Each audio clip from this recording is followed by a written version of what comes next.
In other news, in central Kiev, in central Ukraine, I should say, a judge died in hospital overnight. That's after being shot at by unknown assailants.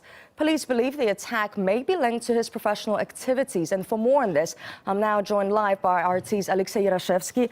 Alexei, hello to you. What kind of professional activities are the police referring to here? Well, the 34-year-old judge, Alexander Lobodenko, died, as you said, overnight from multiple wounds he received, presumably from a shotgun. 2 shots were fired at him, according to the Interior Ministry report, and they do connect it with his professional activities.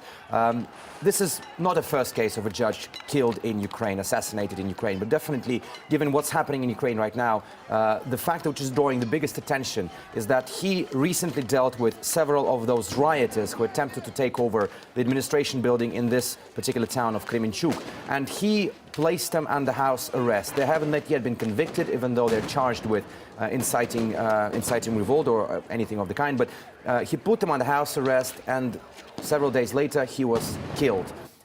There's no direct connection between the activists he put under house arrest and his murder, because he's been dealing with some other cases, mostly civic cases, like returning of debts, different inheritance, splitting of property. This may have caused his assassination, and the Interior Ministry are coy about that at the moment. But definitely, given what's happening in Ukraine, as I've said, in Kiev in particular, with so many radicals taking part in those protests, of course, this is drawing attention in the first place. Yes, so we're not hearing about a direct link, but naturally, with everything that he was doing before, that's what many people are assuming, and experts, of course.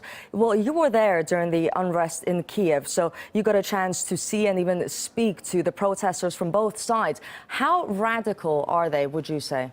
You see, the protest itself, the part which is happening in Kiev, it's split at the moment. There are protesters who consider themselves as peaceful, and there are radicals. And the recent interview by the radicals leader, the movement which is called the so-called Pravy sector, the right-wing sector, it seems they're not controlled by anybody anymore. They're not taking orders from the country's political opposition. They're not taking orders from anyone. They have their own conditions which they put forward to the authorities, and waiting for these conditions to be fulfilled. And moreover, which is very peculiar here, in that interview, Mr. Yarosh, the leader of the right-wing sector, said that if the authorities use live rounds against them, against the rioters, against the protesters, they have something to respond with, which is definitely giving more fuel to this whole situation, suggesting that they have live weapons stored in those houses they've taken over. And definitely this is causing serious concerns now in Ukraine. So no signs of them backing down in the near future? Not at the moment. All right, Alexei Yarashevsky, thank you very much.